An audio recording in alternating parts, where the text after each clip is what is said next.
ಎಲ್ಲರಿಗೂ ನಮಸ್ಕಾರ. ನನ್ನ ಹೆಸರು ಪವಿತ್ರ ಎಸ್. ಕನ್ನಡ ಭಾಷಾ ಸಹಾಯಕ ಪ್ರಾಧ್ಯಾಪಕರು, ಶ್ರೀ ಸಿದ್ದೇಶ್ವರ ಸರ್ಕಾರಿ ಪ್ರಥಮ ದರ್ಜೆ ಕಾಲೇಜು ಹಾಗೂ ಸ್ನಾತಕೋತ್ತರ ಅಧ್ಯಯನ ಕೇಂದ್ರ ನರಗುಂದ. ಕಾಲೇಜು ಶಿಕ್ಷಣ ಇಲಾಖೆಯ ಡಿಜಿಟಲ್ ಕಲಿಕೆ ಕಾರ್ಯಕ್ರಮಕ್ಕೆ ತಮಗೆಲ್ಲರಿಗೂ ಸ್ವಾಗತ. ಬಿಕಾಂ 1ನೇ ಸೆಮ್ನ ಅವಶ್ಯಕ ನಡೆದ ಜಾಗತೀಕರಣ ಘಟಕದ ಬಹುರಾಷ್ಟ್ರೀಯ ಕಂಪನಿಗಳು ಮತ್ತು ಸಾಮಾಜಿಕ ನ್ಯಾಯ ಎಂಬ ಅಧ್ಯಾಯ ಕರ್ನಾಟಕ ವಿಶ್ವವಿದ್ಯಾಲಯ ಧಾರವಾಡ ಇವರ ಪಠ್ಯದ ಮೇರೆಗೆ ನಾವು ಹಿಂದಿನ ತರಗತಿಯಲ್ಲಿ ಅಮರ್ತ್ಯ ಸೇನ್ ಅವರ ಡೆವಲಪ್ಮೆಂಟ್ ಆಸ್ ಫ್ರೀಡಮ್ ಕೃತಿಯ ಮುನ್ನುಡಿಯನ್ನು ನಾವು ಗಮನಿಸ್ತಾ ಇದ್ವಿ. ಅಂದರೆ ಇದರ ಪ್ರಸ್ತಾವನೆಯನ್ನು ಈ ತರಗತಿಯಲ್ಲಿ ಗಮನಿಸೋಣ. ಬಹುರಾಷ್ಟ್ರೀಯ ಕಂಪನಿಗಳ ಮೂಲ ಉದ್ದೇಶ ಅಂದರೆ ಬಹುರಾಷ್ಟ್ರೀಯ ಕಂಪನಿಗಳು ಮತ್ತು ವಿದೇಶಿ ಬಂಡವಾಳದ ಮೂಲ ಉದ್ದೇಶವೇ ಲಾಭವನ್ನು ಗರಿಷ್ಠಿಸಿಕೊಳ್ಳುವುದು. ಇವೆರಡರ ಪರಿಭಾಷೆಯು ಒಂದಕ್ಕೊಂದು ವಿರುದ್ಧವಾಗಿದೆ. ನೋಡಿ, ಬಹುರಾಷ್ಟ್ರೀಯ ಕಂಪನಿಗಳು ಮತ್ತು ಬಂಡವಾಳ ಅಂದರೆ ಯಾವುದಾದ್ರೂ ಒಂದು ಕಂಪನಿ ಬಂದು ಬಂಡವಾಳವನ್ನು ನಮ್ಮ ದೇಶದಲ್ಲಿ ಹೂಡ್ತಾ ಇದೆ ಅಂತಂದರೆ ಅದರ ಮೂಲ ಉದ್ದೇಶ ಏನು ಅಂತಂದರೆ ಲಾಭವನ್ನು ದುಪ್ಪಟ್ಟು ಮಾಡಿಕೊಳ್ಳೋದು. ತಾನೇನು ಅಲ್ಲಿ ಇನ್ವೆಸ್ಟ್ ಮಾಡಿರುತ್ತಲ್ಲ ಅಥವಾ ದುಡ್ಡನ್ನು ಹಾಕಿರುತ್ತಲ್ಲ, ಆ ಇನ್ವೆಸ್ಟ್ ಮಾಡಿರುವಂತಹ ದುಡ್ಡಿಗೆ ಹೆಚ್ಚಾಗಿ ಅದು ಲಾಭವನ್ನು ಮಾಡಿಕೊಳ್ಬೇಕು ಅನ್ನುವಂತಹ ಅಂಶವೇ ಅಲ್ಲಿ ನಮಗೆ ಕಾಣ್ತಾ ಇರುತ್ತೆ. ಇವೆರಡರ ಪರಿಭಾಷೆಯು ಒಂದಕ್ಕೊಂದು ವಿರುದ್ಧವಾಗಿದೆ. ನೋಡಿ, ಪರಿಭಾಷೆ ಒಂದಕ್ಕೊಂದು ವಿರುದ್ಧವಾಗಿರೋದನ್ನು ನಾವು ನೋಡ್ತೀವಿ. ಲಾಭ ಮತ್ತು ಪೈಪೋಟಿ ಅವೆರಡೇ ಬಹುರಾಷ್ಟ್ರೀಯ ಕಂಪನಿಗಳ ಮೂಲ ಉದ್ದೇಶ ಆಗಿರೋದಂತೂ ನಮ್ಮ ಕಣ್ಣಿಗೆ ಕಾಣ್ತಾ ಇರುತ್ತೆ. ಬಹುರಾಷ್ಟ್ರೀಯ ಕಂಪನಿಗಳ ಭಾಷೆ ಎಂದರೆ ಲಾಭ, ಗರಿಷ್ಠ ಲಾಭ, ಅತಿಯಾದ ಪೈಪೋಟಿ, ಶ್ರಮಶಕ್ತಿಯನ್ನು ಉಳಿಸುವ ತಂತ್ರಜ್ಞಾನಕ್ಕೆ ಹೆಚ್ಚು ಮನ್ನಣೆ, ಕಾಯಂ ಉದ್ಯೋಗಕ್ಕೆ ಪ್ರತಿಯಾಗಿ ಹಂಗಾಮಿ ನೇಮಕಕ್ಕೆ ಆದ್ಯತೆ, ಉದ್ದಿಮೆಯಿಂದ ಉಂಟಾಗುವ ಸಾಮಾಜಿಕ ಪರ್ಯಾವರಣ ನಷ್ಟವನ್ನು ಸಮಾಜದ ಮೇಲೆ ಹೇರುವುದು ಮುಂತಾದವು. ನೋಡಿ, ಬಹುರಾಷ್ಟ್ರೀಯ ಕಂಪನಿಗಳು ಅದ್ಯಾವುದಾದ್ರೂ ಒಂದು ಹಿನ್ನೆಲೆಯಲ್ಲಿ ನಾವು ಗಮನಿಸ್ಕೋಬೇಕಂದ್ರೆ ಗರಿಷ್ಠ ಲಾಭ, ಗರಿಷ್ಠ ಲಾಭ, ಹೆಚ್ಚು ಲಾಭ ಬೇಕು, ಅದಕ್ಕಿಂತ ಹೆಚ್ಚು ಲಾಭ ಬೇಕು, ಮತ್ತು ಅತಿಯಾದ ಪೈಪೋಟಿಯನ್ನು ಒಡ್ಡುತ್ತೆ ಮತ್ತೊಂದು ಕಂಪನಿ ಜೊತೆಗೆ. ಇನ್ನು ಈ ಕಂಪನಿ ಯಾವುದಾದ್ರೂ, ಈಗ ಫಾರ್ ಎಕ್ಸಾಂಪಲ್ ಒಂದು ಕಂಪನಿ ತನ್ನ ಸರಕುಗಳನ್ನು ಮಾರಾಟ ಮಾಡಬೇಕು ಅಂತಂದರೆ ಬೇರೆ ಕಂಪನಿಗಿಂತ ಕಡಿಮೆ ಬೆಲೆಯಲ್ಲಿ ಕೊಡಬೇಕು, ಮತ್ತು ಸ್ವಲ್ಪ ಉನ್ನತ ಶ್ರೇಣಿಯಲ್ಲಿ ಆ ಸರಕುಗಳು ಇರಬೇಕು. ಅದಕ್ಕೆ ಏನು ಮಾಡುತ್ತೆ, ಅತ್ಯಂತ ಹೆಚ್ಚು ಪೈಪೋಟಿಯನ್ನು ಕೊಡ್ತಾ ಹೋಗ್ತವೆ. ಮತ್ತು ಶ್ರಮಶಕ್ತಿಯನ್ನು ಉಳಿಸುವಂತಹ ತಂತ್ರಜ್ಞಾನಕ್ಕೆ ಹೆಚ್ಚು ಮನ್ನಣೆ. ಶ್ರಮಶಕ್ತಿ ಅಂದರೆ ಕಡಿಮೆ ಕಾರ್ಮಿಕರನ್ನು ಬೆಳೆಸ್ಕೊಂಡು ಹೆಚ್ಚು ಕೈಗಾರಿಕೆಗಳಲ್ಲಿ ಮಿಷಿನ್ಗಳನ್ನು, ಯಂತ್ರಗಳನ್ನು ಬಳಸ್ಕೊಂಡು ಕೆಲಸಗಳನ್ನು ಮಾಡುತ್ತೆ. ಯಂತ್ರವನ್ನು ಬಳಸ್ಕೊಂಡು ಕೆಲಸವನ್ನು ಮಾಡಿದ ನಂತರದಲ್ಲಿ ಅಲ್ಲಿ ಕಡಿಮೆ ಕಾರ್ಮಿಕರ ಲಭ್ಯತೆ ಆಗುತ್ತೆ, ಆಗ ಹೆಚ್ಚು ಕೆಲಸ ಆಗುತ್ತೆ. ಬರೀ ಕಾರ್ಮಿಕರನ್ನೇ ನಂಬ್ಕೊಂಡಿದ್ರೆ ಕೆಲಸ ಕಡಿಮೆ ಆಗುತ್ತೆ. ಅದರಿಂದ ಶ್ರಮಶಕ್ತಿಯನ್ನು ಉಳಿಸುವಂತಹ ತಂತ್ರಜ್ಞಾನಕ್ಕೆ ಹೆಚ್ಚು ಮನ್ನಣೆಯನ್ನು ಈ ಬಹುರಾಷ್ಟ್ರೀಯ ಕಂಪನಿಗಳು ನೀಡ್ತವೆ. ನೆಕ್ಸ್ಟ್, ಕಾಯಂ ಉದ್ಯೋಗಕ್ಕೆ ಪ್ರತಿಯಾಗಿ ಹಂಗಾಮಿ ನೇಮಕಕ್ಕೆ ಆದ್ಯತೆ. ಯಾವುದೇ ಕಂಪನಿಗಳಲ್ಲಿ ನಾವು ನೋಡಬಹುದು, ಅವರನ್ನ ಯಾವುದಾದ್ರೂ ಒಬ್ಬ ಕೆಲಸಗಾರರನ್ನ ಕಾಯಂ ಮೀನ್ಸ್ ಪರ್ಮನೆಂಟ್ ಆಗಿ ನೇಮಕ ಮಾಡ್ಕೊಳ್ಳೋದಿಲ್ಲ, ಪರ್ಮನೆಂಟ್ ಆಗಿ ಕೆಲಸಕ್ಕೆ ತಗೊಳ್ಳೋದಿಲ್ಲ. ಹಂಗಾಮಿ ನೇಮಕಾತಿ ಅಂದರೆ ಈಗ ಫಾರ್ ಎಕ್ಸಾಂಪಲ್ ಗುತ್ತಿಗೆ ಆಧಾರದ ಮೇಲೆ ನೇಮಕಾತಿಯನ್ನು ಮಾಡ್ಕೊಳ್ಳೋದು. ಗುತ್ತಿಗೆ ಆಧಾರದ ಮೇಲೆ ನೇಮಕಾತಿಯನ್ನು ಮಾಡಿಕೊಂಡಾಗ ಅಲ್ಲೇನಾಗತ್ತೆ, ಅವರಿಗೆ ಅಂದರೆ ಆ ಕಾರ್ಮಿಕರಿಗೆ ಸೇವಾ ಭದ್ರತೆ ಕೊಡೋ ಹಂಗಿರೋದಿಲ್ಲ, ಮತ್ತು ಪೆನ್ಷನ್ ಕೊಡೋ ಹಾಗಿರೋದಿಲ್ಲ. ಹಾಗೆ ಅವರಿಗೆ ಬೇಕಾಗಿರುವಂತಹ ಸವಲತ್ತುಗಳು ಏನಿರ್ತಾವಲ್ಲ, ಆ ಯಾವ ಸವಲತ್ತುಗಳು ಕೂಡ ನೀಡುವ ಹಾಗಿರೋದಿಲ್ಲ. ಆ ಕಾರ್ಮಿಕ ಸತ್ತ ನಂತರ ಅವರ ಮನೆಯವರಿಗೆ ಉದ್ಯೋಗವನ್ನು ಕೊಡಬೇಕು ಅನ್ನುವಂಥದ್ದಾಗಿರ್ಬೋದು. ಈ ಎಲ್ಲ ಒಂದು ಏನು ಇರುತ್ತಲ್ಲ ಸರ್ಕಾರದ ನೀತಿಗಳು, ಆ ಎಲ್ಲ ನೀತಿಗಳನ್ನು ಕೂಡ ಬುಡಮೇಲು ಮಾಡಿಬಿಡ್ತವೆ.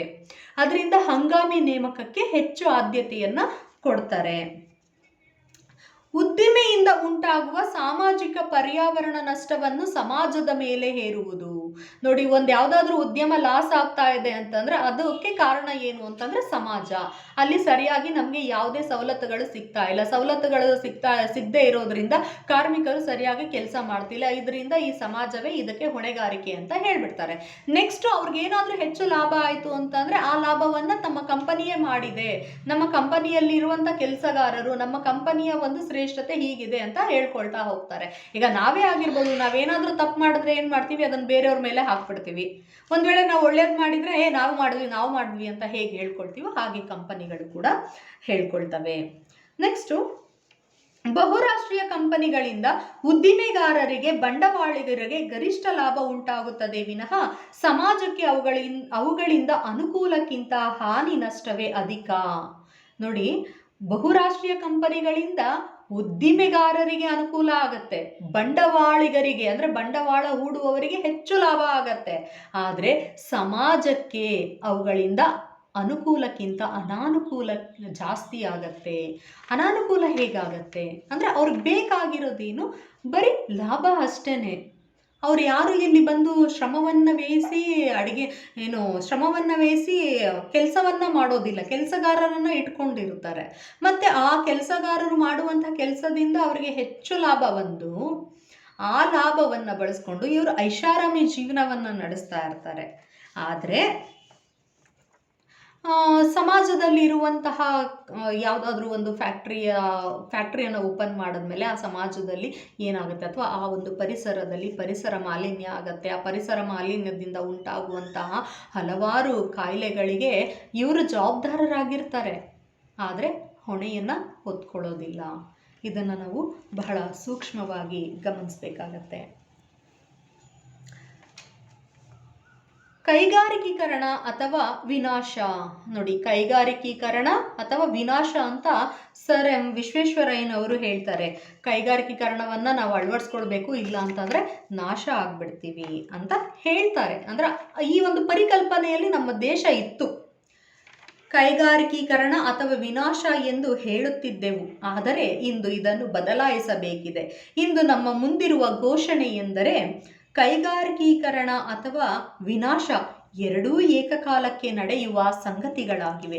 ಬಹುರಾಷ್ಟ್ರೀಯ ಉದ್ದಿಮೆಗಳು ಉತ್ಪಾದನೆಯನ್ನು, ಉದ್ಯೋಗಗಳ ಅವಕಾಶಗಳನ್ನು, ರಫ್ತು ಸಾಮರ್ಥ್ಯವನ್ನು, ತಾಂತ್ರಿಕ ಬೆಳವಣಿಗೆಯನ್ನು ವಿಸ್ತೃತಗೊಳಿಸಬಹುದು. ಇವೆಲ್ಲವುಗಳ ಜೊತೆಯಲ್ಲಿ ಅವು ವಿನಾಶದ ಅಲೆಗಳನ್ನು ಉಂಟು ಮಾಡುತ್ತವೆ. ನೋಡಿ, ಒಂದು ಕಾಲದಲ್ಲಿ ಕೈಗಾರಿಕೀಕರಣ ಇಲ್ಲವೇ ವಿನಾಶ ಅಂತ ಹೇಳ್ತಾ ಇದ್ವಿ. ಆದರೆ ಈಗ ಇದನ್ನು ಬದಲಾವಣೆ ಮಾಡ್ಕೋಬೇಕಾಗಿದೆ. ಕೈಗಾರಿಕೀಕರಣವೇ ವಿನಾಶವನ್ನ ತರುತ್ತೆ. ಅಂದರೆ ಎರಡು ಒಟ್ಟೊಟ್ಟಿಗೆ ಆಗುತ್ತೆ. ಒಂದು ಕಡೆ ಕೈಗಾರಿಕೆಗಳು ಸ್ಥಾಪನೆ ಆದರೆ ವಿನಾಶವು ಕೂಡ ಅದರಿಂದ ಸ್ಥಾಪನೆ ಆಗ್ತಾನೆ ಹೋಗ್ತಾ ಇರುತ್ತೆ. ಯಾಕೆ ಅಂತಂದರೆ, ಈಗ ಫಾರ್ ಎಕ್ಸಾಂಪಲ್ ಯಾವುದಾದ್ರೂ ಒಂದು ಕೈಗಾರಿಕೆ ಒಂದು ಪರಿಸರದಲ್ಲಿ ಅಲ್ಲಿ ಸ್ಥಾಪನೆ ಆಯಿತು ಅಂತ ಅಂದರೆ ಆ ಕೈಗಾರಿಕೆಗಳಿಂದ ಬರುವಂತಹ ವಿಷವಸ್ತುಗಳು ಪರಿಸರಕ್ಕೆ ಸೇರಿ ಆ ಪರಿಸರದಲ್ಲಿ ಬದುಕುವಂತಹ ಜನರ ಆರೋಗ್ಯದ ಮೇಲೆ ದುಷ್ಪರಿಣಾಮ ಬೀರುವುದನ್ನು ನಾವು ಗಮನಿಸಬಹುದಾಗಿದೆ. ಸೊ ಅದರಿಂದ ಕೈಗಾರಿಕೆ ಎಲ್ಲಿ ಸ್ಥಾಪನೆ ಆಗುತ್ತೋ ಅಲ್ಲೇ ಅದರ ಜೊತೆಗೆ ವಿನಾಶವೂ ಕೂಡ ಸ್ಥಾಪನೆ ಆಗೋದನ್ನ ಮರೆಯುವಂತಿಲ್ಲ. ನೆಕ್ಸ್ಟ್ ನೋಡಿ, ಯುರೋಪಿನಲ್ಲಿ ಸಂಭವಿಸಿದ ಕೈಗಾರಿಕಾ ಕ್ರಾಂತಿ ಅಂದರೆ 1760ರಿಂದ 1840 ಸಂದರ್ಭದಲ್ಲಿ ಕೈಗಾರಿಕೀಕರಣವೇ ಅಭಿವೃದ್ಧಿ ಎಂಬ ಸೂತ್ರವು ಚಲಾವಣೆಯಲ್ಲಿತ್ತು. ಇಂದು ಈ ನಾಣ್ಣುಡಿಯು ತನ್ನ ಅರ್ಥವನ್ನು ಕಳೆದುಕೊಂಡು ಬಿಟ್ಟಿದೆ. ಅಂದರೆ ಯುರೋಪಿನಲ್ಲಿ 1760ರಿಂದ 1840 ಕೈಗಾರಿಕಾ ಕ್ರಾಂತಿ ನಡೀತು. ಆ ಕೈಗಾರಿಕಾ ಕ್ರಾಂತಿಯ ಒಂದು ಧ್ಯೇಯ ಏನು ಅಂತಂದರೆ ಕೈಗಾರಿಕೀಕರಣನೇ ಅಭಿವೃದ್ಧಿ, ಅದು ಬಿಟ್ಟರೆ ಬೇರೆ ಯಾವುದೂ ಇಲ್ಲ ಅನ್ನುವಂತಹ ಮಟ್ಟಕ್ಕೆ ಬಂದಿತ್ತು. ಸೊ ಇದನ್ನು ನಾವು ಈಗ ಅರ್ಥ ಹುಡುಕೋದಾದರೆ ಅದಕ್ಕೆ ಅರ್ಥವೇ ಇಲ್ಲ, ಅರ್ಥಹೀನ ಆಗಿಬಿಟ್ಟಿದೆ. ಕೈಗಾರಿಕೀಕರಣ ಅಭಿವೃದ್ಧಿಯಲ್ಲ, ವಿನಾಶ ಅಂತ ನಾವು ತಿಳ್ಕೋಬೇಕಾಗಿದೆ. ಜಾಗತೀಕರಣ, ಉದಾರೀಕರಣ ಮತ್ತು ಖಾಸಗೀಕರಣಗಳಿಂದ ನೋಡಿ, ಜಾಗತೀಕರಣ, ಉದಾರೀಕರಣ, ಖಾಸಗೀಕರಣ. ಜಾಗತೀಕರಣ ಅಂತಂದರೆ ಗ್ಲೋಬಲೈಸೇಷನ್, ಉದಾರೀಕರಣ ಅಂತಂದರೆ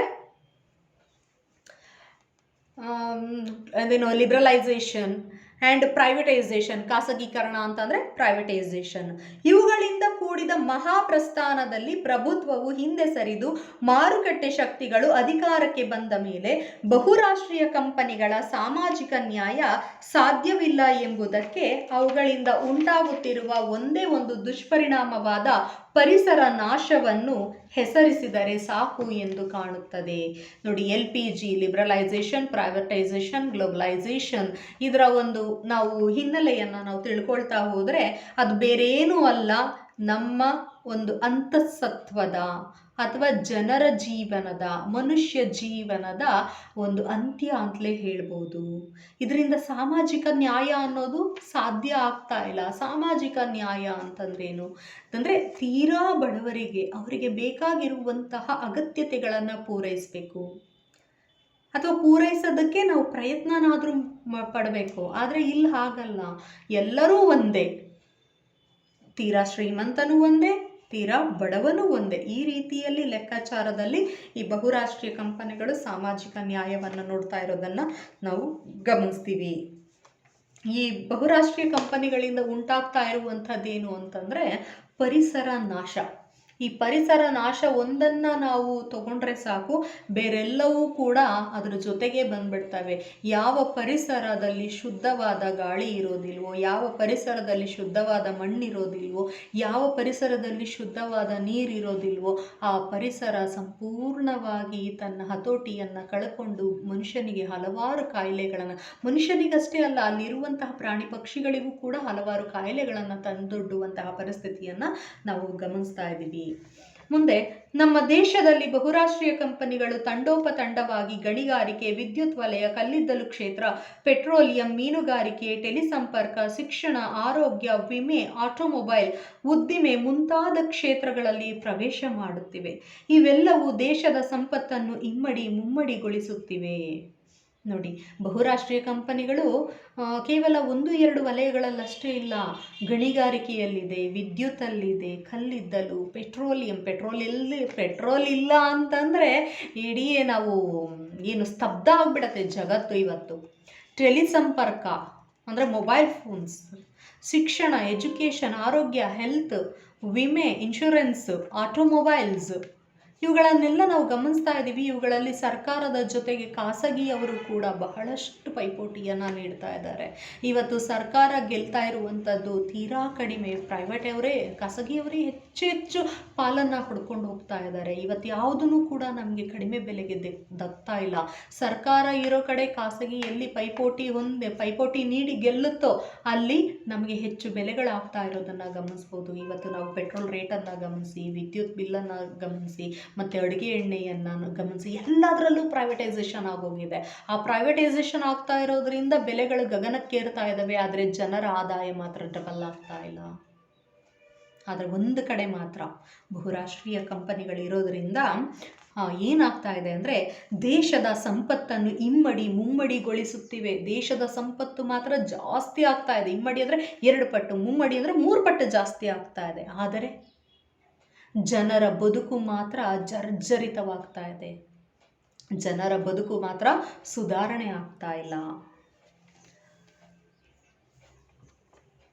ಅಮರ್ತ್ಯ ಸೇನ್ ಅವರ ಪರಿಭಾಷೆಯಲ್ಲಿ ಹೇಳುವುದಾದರೆ ಇವೆಲ್ಲವೂ ಆರ್ಥಿಕತೆಯನ್ನು ಶ್ರೀಮಂತಗೊಳಿಸಬಹುದೇ ವಿನಃ ಜನರ ಬದುಕು ಅಲ್ಲ. ನೋಡಿ, ಇವೆಲ್ಲ ಏನಿದಾವಲ್ಲ ಅವೆಲ್ಲವೂ ಆರ್ಥಿಕತೆಯನ್ನು ಶ್ರೀಮಂತಗೊಳಿಸ್ತವೆ, ಆದರೆ ಜನರನ್ನು ಶ್ರೀಮಂತಗೊಳಿಸೋದಿಲ್ಲ, ಜನರ ಬದುಕನ್ನು ಶ್ರೀಮಂತಗೊಳಿಸೋದಿಲ್ಲ.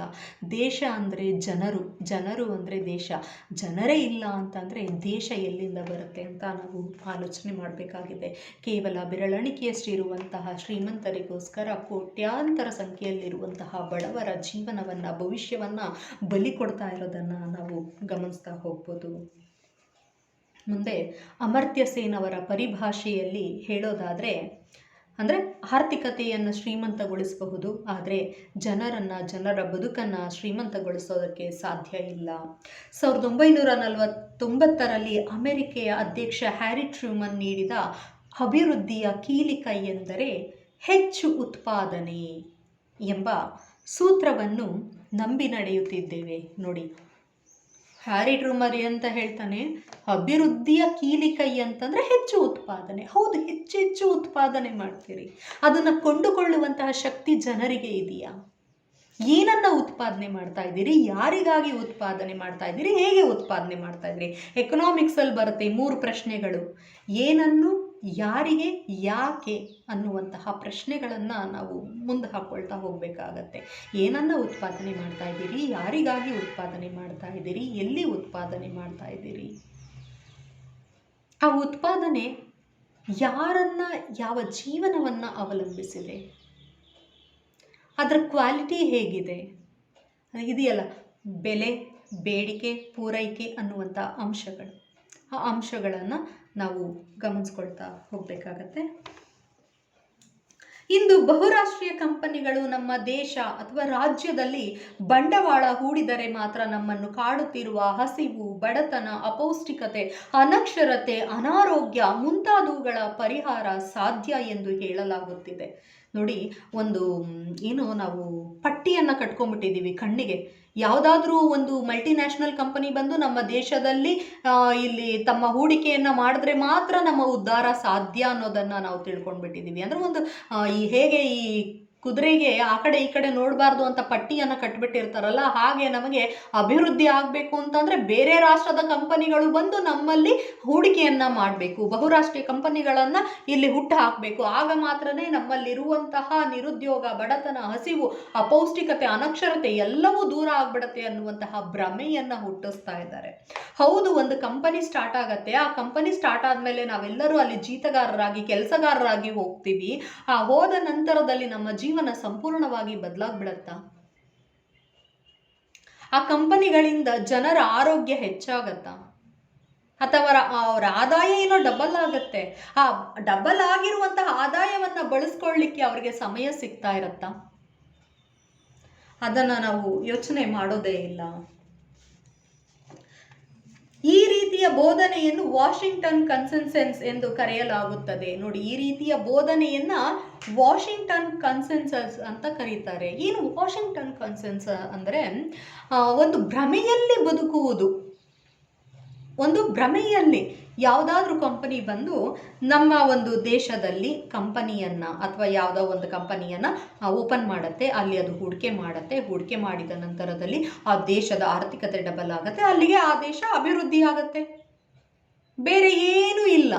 ಅಭಿವೃದ್ಧಿ ಆಗಬೇಕು ಅಂತಂದರೆ ಹೂಡಿಕೆ ಹೆಚ್ಚಾಗಿರಬೇಕು ಅನ್ನುವಂತಹ ಪರಿಕಲ್ಪನೆಯನ್ನು ಇದೆಯಲ್ಲ, ಅದನ್ನು ವಾಷಿಂಗ್ಟನ್ ಕನ್ಸೆನ್ಸಸ್ ಅಂತ ಕರೀತಾರೆ. ನೆಕ್ಸ್ಟ್ ಮುಂದೆ ನಾವು ನೋಡ್ತಾ ಹೋದರೆ ಇಲ್ಲಿ ಪ್ರಸ್ತುತ ಪ್ರಬಂಧದಲ್ಲಿ, ಈಗ ನಾವೇನು ಓದ್ತಾ ಇದ್ದೀವಲ್ಲ ಆ ಪ್ರಬಂಧದಲ್ಲಿ ಒಟ್ಟು 3 ಭಾಗಗಳಿರೋದನ್ನು ಗಮನಿಸ್ತೀವಿ. ಅದರಲ್ಲಿ ಜಾನ್ ರಾಲ್ಸ್ ಅನ್ನುವಂಥವರು ನೀಡಿರುವಂತಹ ಸಾಮಾಜಿಕ ನ್ಯಾಯ ಸಿದ್ಧಾಂತದ ಮೂಲ ಸೂತ್ರಗಳನ್ನು ಚರ್ಚೆ ಮಾಡೋದು. 2ನೇ ಭಾಗದಲ್ಲಿ ಬಹುರಾಷ್ಟ್ರೀಯ ಕಂಪನಿಗಳ ಬೆಳವಣಿಗೆ ಮತ್ತು ಪಾತ್ರಗಳನ್ನು ವಿವರಿಸಿದೆ. 3ನೇ ಭಾಗದಲ್ಲಿ ಇವೆರಡರ ನಡುವಿನ ಸಂಬಂಧವನ್ನು ಚರ್ಚಿಸಲಾಗಿದೆ. 3ನೇ ಭಾಗದಲ್ಲಿ ಇದನ್ನು ನಾವು ಗಮನಿಸ್ತೀವಿ. ಅಂದರೆ ಮೊದಲನೇದು ಸಾಮಾಜಿಕ ನ್ಯಾಯ ಸೂತ್ರ, 2ನೇದು ವಿದೇಶಿ ಬಂಡವಾಳ ಮತ್ತು ಬಹುರಾಷ್ಟ್ರೀಯ ಕಂಪನಿಗಳ ಪ್ರವೇಶ ಮತ್ತು ಪಾತ್ರ, ಉದಾರೀಕರಣ, ಜಾಗತೀಕರಣ ಪ್ರಕ್ರಿಯೆಯಿಂದ ಉಂಟಾಗುವ ಪರಿಣಾಮಗಳು. ಈ 3 ಭಾಗಗಳನ್ನು ಈ ಪ್ರಬಂಧದ ಮುಂದಿನ ಸೆಷನ್ಗಳಲ್ಲಿ ನೋಡ್ತಾ ಹೋಗ್ಬೋದು. ಇಲ್ಲಿಗೆ ಸೆಷನ್ ಮುಕ್ತಾಯ ಆಗಿದೆ. ಎಲ್ಲರಿಗೂ ಧನ್ಯವಾದಗಳು.